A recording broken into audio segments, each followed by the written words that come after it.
ओम शांति, ओम शांति, ओम शांति। आज 15 मार्च 2026 की अव्यक्त मुरली है। रिवाइज डेट है 14 मार्च 2009। आज की अव्यक्त मुरली का शीर्षक है बाप दादा द्वारा मिले हुए खजानों को स्वयं में समाकर कार्य में लगाओ, अनुभव की अथॉरिटी बनो। बाप दादा द्वारा मिले हुए खजानों को स्वयं में समाकर कार्य में लगाओ, अनुभव की अथॉरिटी बनो। आज चारों ओर के सर्व खजाने जमा करने वाले एक संपन्न बच्चों को देख रहे हैं। साथ साथ हर एक बच्चों ने कहा जब कहाँ तक सर्व खजाने जमा किए हैं उसके रिजल्ट देख रहे थे। खजाने तो बाप दादा द्वारा बहुत अविनाशी प्राप्त हुए हैं। सबसे पहले बड़े से बड़ा खजाना है ज्ञान धन, जिससे मुक्ति और जीवन मुक्ति की प्राप्ति हुई है। पुरानी देह और पुरानी दुनिया से मुक्त जीवन मुक्त स्थिति और मुक्ति धाम में जाने की सभी बच्चों को प्राप्त है।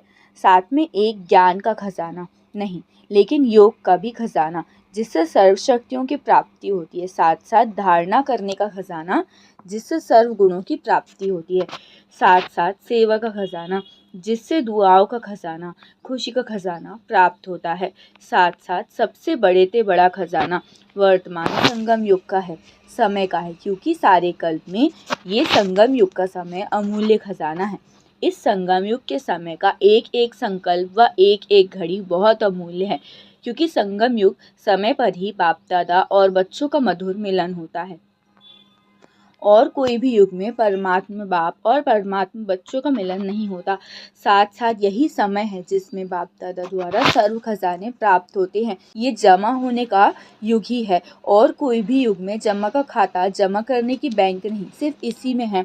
जितना खजाने जमा करना चाहो कर सकते हो। और इसका जो महत्व है यही है कि एक जन्म में अनेक जन्मों के लिए खजाना जमा कर सकते हैं। इसीलिए छोटे से युग का बहुत महत्व है। और खजाने भी बाप दादा द्वारा सभी बच्चों को प्राप्त है।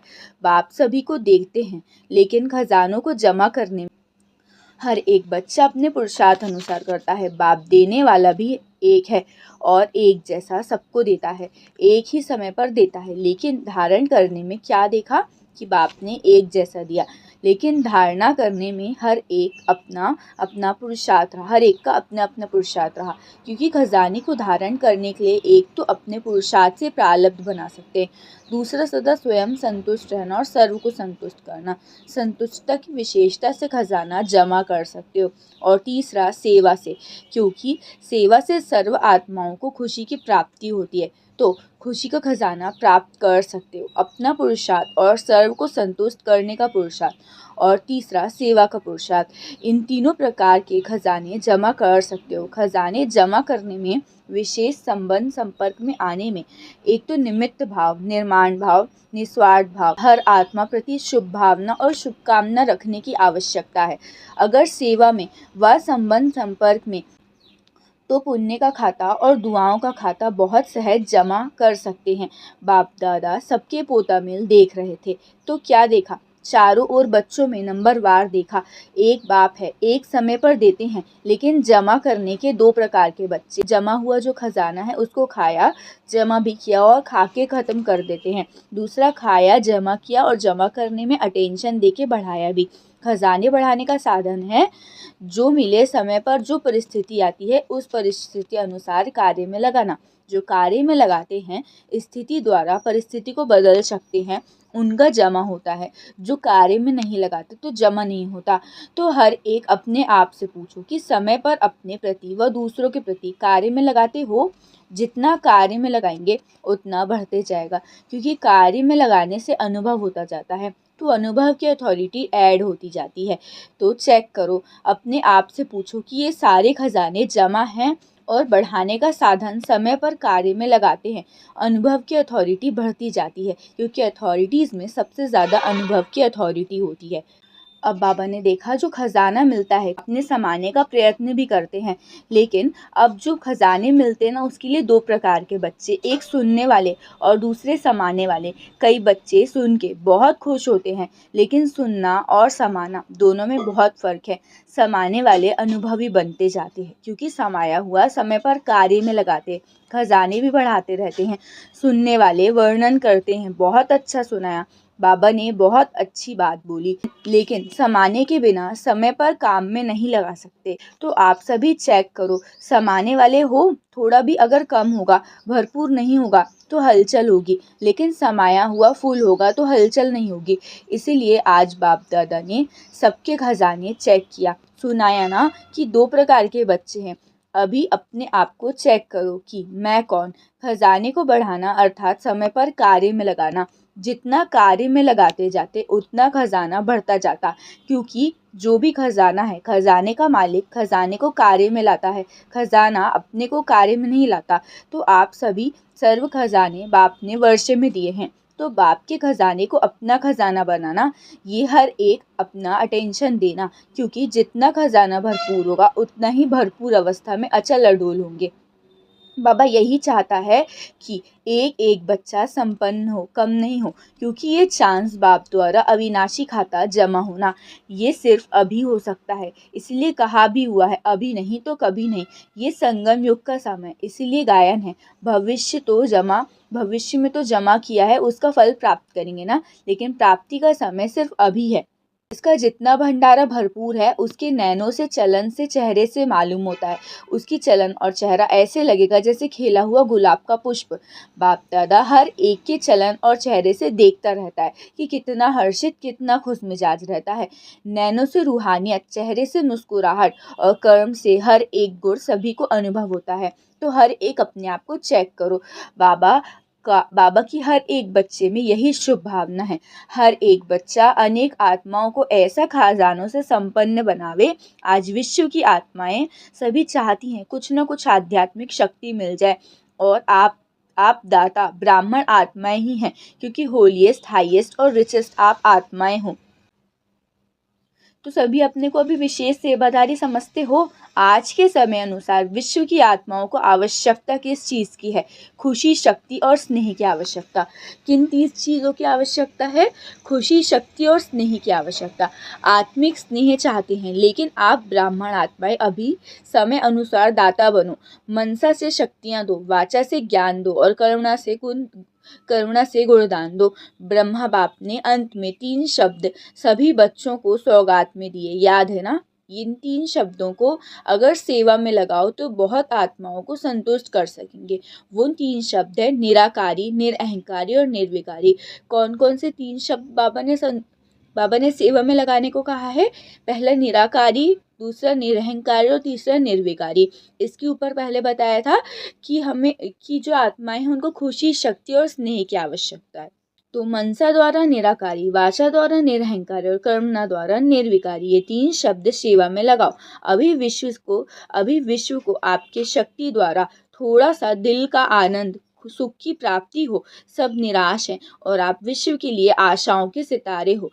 और बाप दादा सभी बच्चों को बाप के आशाओं के सितारे देखते हैं। सिर्फ उम्मीदों के सितारे नहीं, लेकिन आशाएं पूर्ण करने वाले आशाओं के सितारे। बाप दादा के पास बच्चों का स्नेह सदा पहुंचता है। और सबसे सहज पुरुषार्थ कौन सा है? भिन्न भिन्न पुरुषार्थ है, लेकिन सबसे सहज पुरुषार्थ स्नेह है।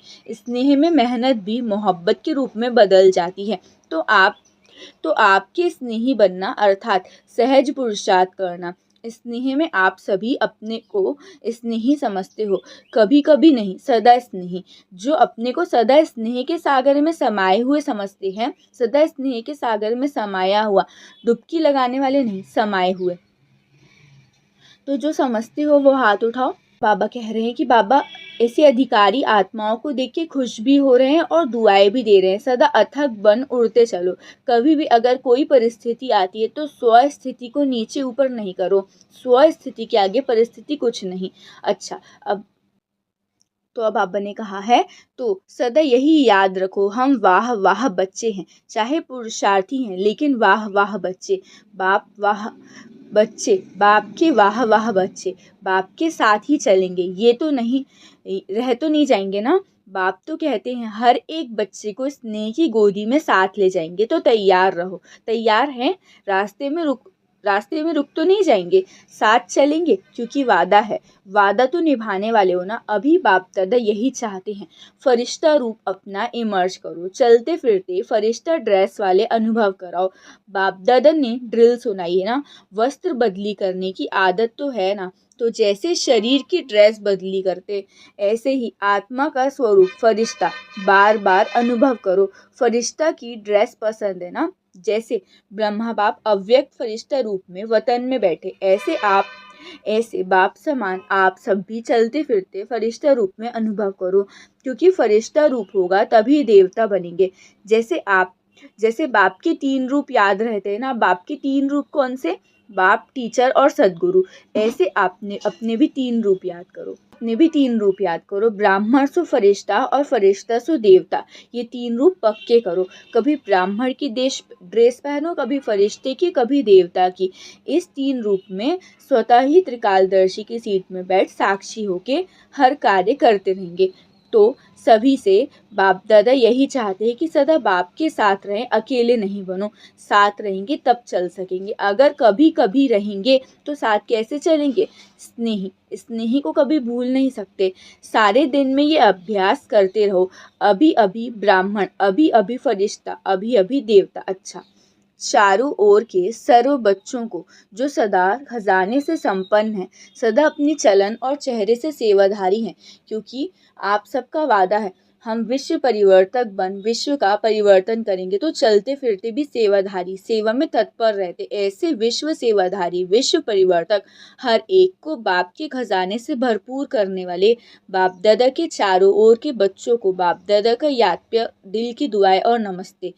अच्छा, अब कहो हम रूहानी बच्चों की रूहानी बाप दादा को याद प्यार, गुड मॉर्निंग और नमस्ते नमस्ते नमस्ते, शुक्रिया बाबा शुक्रिया। आज का वरदान है, मास्टर त्रिकालदर्शी बन, हर कर्म युक्ति युक्त करने वाले कर्म बंधन मुक्त भव। मास्टर त्रिकालदर्शी बन, हर कर्म युक्ति युक्त करने वाले कर्म बंधन मुक्त भव। विस्तार, जो भी संकल्प, बोल व कर्म करते हो वो मास्टर त्रिकालदर्शी बन के करो, तो कोई भी कर्म व्यर्थ व अनर्थ नहीं हो सकता। त्रिकालदर्शी अर्थात साक्षीपन की स्थिति में स्थित होकर कर्मों की गुह्य गति को जानकर इन कर्मेंद्रियों द्वारा कर्म कराओ, तो कभी भी कर्म के बंधन में नहीं बंधेंगे। हर कर्म करते कर्म बंधन मुक्त कर्मातीत स्थिति का अनुभव करते रहेंगे। स्लोगन, जिनके पास हद की इच्छाओं की अविद्या है वही महान संपत्तिवान है। जिनके पास हद की इच्छाओं की अविद्या है वही महान संपत्तिवान है। अब व्यक्त इशारे, निश्चय के फाउंडेशन को मजबूत कर सदा निर्भय और निश्चिंत रहो। विस्तार, जैसे पहरे वाला चौकीदार अगर शस्त्रधारी होता है और उसको निश्चय है कि मेरा शस्त्र दुश्मन को भगाने वाला है, हार खिलाने वाला है, तो वो कितना निर्भय होकर चलता है। तो आपके पास भी सर्वशक्तियों रूपी शस्त्र सदा साथ है, सिर्फ आह्वान करो अर्थात मालिक बन ऑर्डर करो, तो सफलता सदा हुई पड़ी है। अच्छा, ओम शांति ओम शांति ओम शांति।